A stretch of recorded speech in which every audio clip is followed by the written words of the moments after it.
حضرت زبیر بن العوام سے مروی ہے کہ رسول اکرم صلی اللہ علیہ وآلہ وسلم نے فرمایا، اگر تم میں سے ایک شخص رسی لے اور ایندھن کا گٹھا باندھ کر پیٹھ پر رکھ کر لے آئے اور اسے فروخت کر دے تو اللہ تعالیٰ اس کے چہرے کو اس عمل کی وجہ سے بچا لے گا۔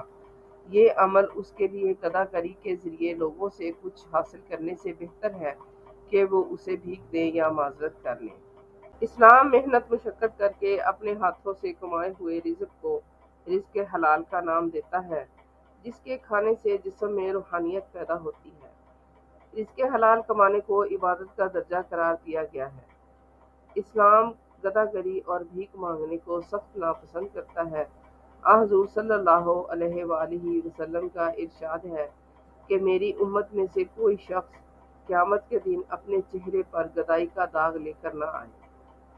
جو انسان بھیک مانگتا ہے دنیا میں، قیامت والے دن اس کے ماتھے پر ایک سیاہ نشان ہوگا، جس سے پتہ چلے گا کہ یہ دنیا میں بھیک مانگتا رہا۔ تو اسی وجہ سے حضور صلی اللہ علیہ وآلہ وسلم نے فرمایا کہ میری امت میں سے کوئی شخص قیامت کے دن اپنے چہرے پر گدائی کا داغ نہ لے کر آئے۔ زیر نظر حدیث میں فرمایا گیا ہے کہ بھیک مانگنے سے بہتر ہے کہ کوئی شخص جنگل میں جا کر سوکھی پڑی لکڑیاں اور جو کسی کی ملکیت نہ ہو اکٹھی کر کے لائے اور انہیں فروخت کر کے اپنے اور اپنے اہل و عیال کے لیے روزی مہیا کرے۔